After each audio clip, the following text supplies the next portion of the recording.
Ana, vamos falar sobre comunicação não violenta? Vamos com prazer. O que é a contoterapia? A contoterapia ela é uma abordagem terapêutica que se utiliza da contação de histórias para conduzir a pessoa para um estado de equilíbrio. Então, você está vivendo, mudou de cidade, ou está sofrendo bullying na escola, ou quer mudar de trabalho e está se sentindo inseguro.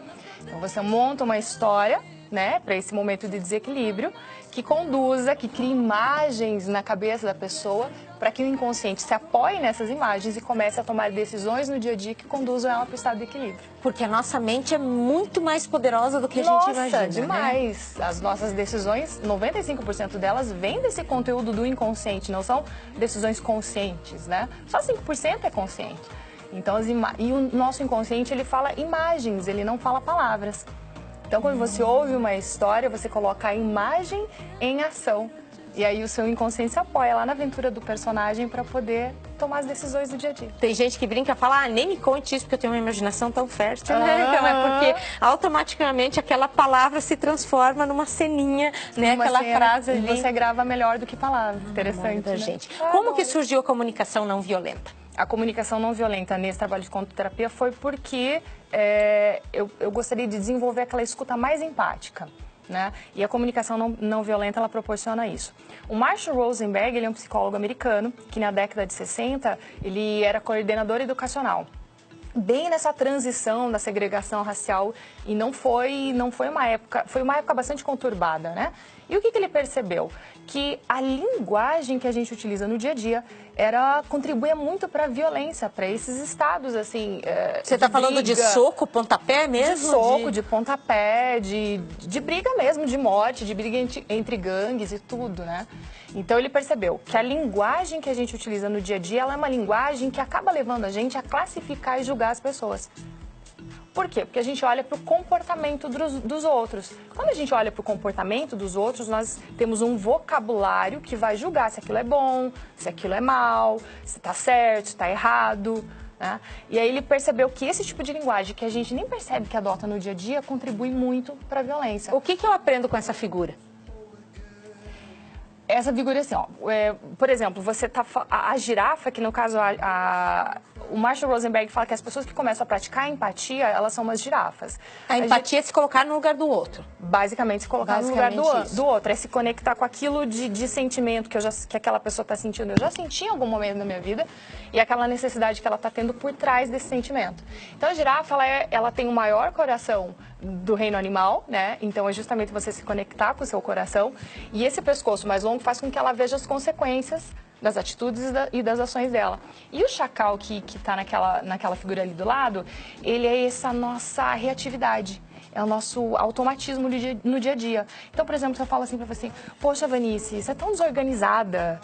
Você já vai reagir e vai falar assim, credo, Ana, não sou desorganizada não, eu tava com pressa. Você que chegou em cima da hora. Poxa, por que você percebe essa reação? A comunicação não violenta nos proporciona a ter um outro tipo de conversa, num outro terreno. Fala, Vanice, tô super inquieta, eu vejo as coisas assim desorganizadas que você deixou, eu tô precisando de organização. Vamos achar um jeitinho que fica bom pra você e pra mim?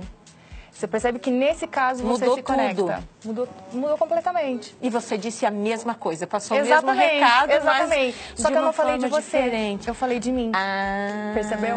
Quando eu falo, poxa, Vanice, você é tão desorganizada, eu tô usando o vocabulário que tá dizendo você, tô te julgando. Tom de voz e expressão também interfere nisso? Muito, muito. Porque a nossa comunicação, assim, no máximo 10% a palavra. O restante é o que a gente está sentindo, é o que a gente está pensando, o ambiente, o tom de voz. Então, tudo isso é processado pelo nosso inconsciente. A gente percebe na nossa comunicação. Então, se eu falo assim, poxa, Vinícius, você é tão desorganizada, automaticamente você vai erguer uma barreira. E a conexão, para a gente se conectar com a compaixão natural da gente e resolver, sair ganhando nessa conversa, não acontece. Então, o Marshall Rosenberg sistematizou essa comunicação justamente para a gente se conectar. Bru, põe por favor aquele videozinho. Da empatia, através das ilustrações fantástico. da empatia, né? Fica tudo mais simples para a gente entender com exemplos assim, claros. No dia a dia, o que a gente pode fazer de diferente daquilo que a gente já tem feito nas nossas relações no trabalho e também com quem convive com a gente dentro de casa, a nossa família.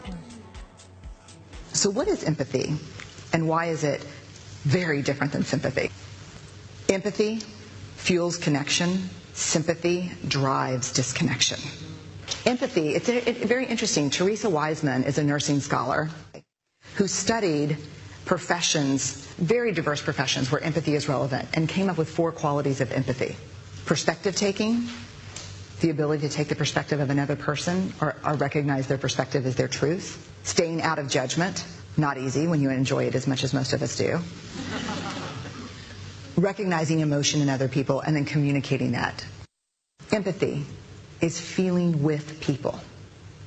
And to me, I always think of empathy as this kind of sacred space when someone's kind of in a deep hole and they shout out from the bottom and they say, I'm stuck, it's dark, I'm overwhelmed. And then we look and we say, hey, you climb down. I know what it's like down here, and you're not alone. Sympathy is, ooh, it's bad, no. You want a sandwich? Empathy is a choice, and it's a vulnerable choice, because in order to connect with you, I have to connect with something in myself that knows that feeling. Rarely, if ever, does an empathic response begin with "at least." Yeah. And we do it all the time. Because you know what? Someone just shared something with us that's incredibly painful, and we're trying to silver lining it. I don't think that's a verb, but I'm using it as one. We're trying to put the silver lining around it. So, I had a miscarriage. Oh, at least you know you can get pregnant. I think my marriage is falling apart. At least you have a marriage. John's getting kicked out of school. At least Sarah is an A student. But one of the things we do sometimes in the face of very difficult conversations is we try to make things better. If I share something with you that's very difficult, I'd rather you say, I don't even know what to say right now, I'm just so glad you told me. Because the truth is, rarely can a response make something better. What makes something better is connection. Na hora do consolo, é diferente daquele jeito que a gente está acostumado, na maioria das vezes, sim, a consolar. Sim, porque a usar para consolar. Geralmente, quando você chega para conversar com alguém, você precisa acontecer alguma coisa que você não está conseguindo processar, gerou um volume emocional, e às vezes você precisa esvaziar esse volume para organizar essa situação melhor. Só. E aí, quando você, por exemplo, chega assim, ai, Ivanice, meu filho, putz, ele tá indo mal na escola, como ela falou, e você fala, ah, relaxa, seu filho mais novo tá indo super bem. Ok, eu sei que ele tá indo super bem, mas não é sobre isso, eu só preciso esvaziar. E aí, quando você faz isso, você ergue uma barreira e não existe a conexão. E a empatia é você justamente pensar, nossa, o que será que a Ana está sentindo nesse momento? Será que ela está se sentindo insegura porque o filho dela, ela gostaria que o filho dela fosse melhor? Você percebe que eu comecei a raciocinar de uma forma a entender o que você está sentindo e qual que é a necessidade que está disparando esse sentimento em você. E muitas vezes só silenciar. Só porque às vezes só o fato de você esvaziar emocionalmente já te possibilita organizar e processar aquela situação que aconteceu com você. Você já resolveu ela e bola pra frente. Mas olha o desafio que a gente tem aqui, porque pode ser que todo mundo esqueça disso que a gente está dizendo aqui quando a entrevista acabar. Como colocar isso em prática, então, no dia a dia da gente? Porque imagine todo dia você ficar ali planejando que palavra você vai usar. Tem como ficar automático isso, natural, com o passar do tempo? Tem. Quanto mais você pratica, mais natural fica. Entende? Então é uma escolha. Fez sentido isso pra você?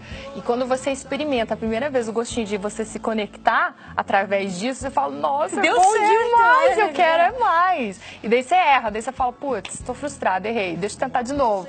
Sim. Ai, agora deu certo. E você, é um autoconhecimento muito grande. E você fica mais assertivo no dia a dia. Nas empresas, como aplicar? Como aplicar? As empresas, elas podem... Por que acontece hoje em dia? Num mundo de 7 bilhões de pessoas, que a gente se comunica o dia inteiro, que a gente se comunica em redes sociais, saber se comunicar é muito importante, né? Porque as conversas, elas acabam gerando muito conflitos. Então, a empresa pode se beneficiar disso através de treinamento, através de workshops que apresenta justamente para quem é gerente, para quem não é gerente, para quem é do RH, para você ter um melhor relacionamento com o cliente, que acaba, claro, desenvolvendo confiança, conexão e gerando receita para a empresa. O vendedor e quem está comprando para quem é professor, para quem é vendedor, para quem em qualquer lugar. Imagina uma professora que entenda disso e lida ali com as crianças de uma forma a falar de emoção e de sentimento, com os adolescentes, com hormônios à flor da pele, em casa, enfim, porque você se comunica com todo mundo. Tem que ser personalizado esse atendimento? Por exemplo, você com a mãe, você depois com o professor, ou você com o gerente? Não necessariamente. Uma vez que você entende como que funciona essa sistematização, essa parte mais mental e mais robótica, assim, você já começa a perceber, porque os sentimentos são umas nuances. E se a gente for descrever sentimento, a gente tem o quê? Umas 10 palavras para falar? O que eu estou sentindo? Eu estou triste. Não, mas tem mais nuance. Quando você vai se conectando e sabendo que situações disparam seus gatilhos, você começa a ficar mais maduro emocionalmente. Então você não precisa falar palavrinha. Você já vai saber se expressar porque você já se conhece. Você sabe que aquela situação gera essa necessidade, que gera esse sentimento. Ou de dar um tempo para a pessoa naquela hora. Claro, fala, olha, não estou conseguindo, eu fiquei extremamente... Em vez de você falar assim, poxa, sai daqui, não quero falar com você, você fala, tô muito agitado, não tô conseguindo conversar com você agora, eu vou descobrir o que é, depois a gente volta? Ok. Nossa, as DRs de casais também. Meu Deus, levava 2 dias lá em casa, porque eu só que falo e o meu marido é o que fica quieto. E em meia hora, aí eu fiz a formação, ele fez o grupo de prática comigo, e aí em meia hora a gente conseguia passar por assuntos que antes eram doídos pra gente falar. A gente sempre achava que ele tava me atacando, eu tava atacando ele. E a gente conseguiu se conectar, porque a gente entendeu como funciona a empatia. É uma escolha, não é toda hora, não é todo momento, é uma escolha. Sim, sem mais. Obrigada, Aninha, muito bom. Prazer. Obrigada. Essa é a comunicação não violenta. A gente não busca paz, né? Tudo nessa vida. Tem jeito. Aí também, no jeitinho de falar.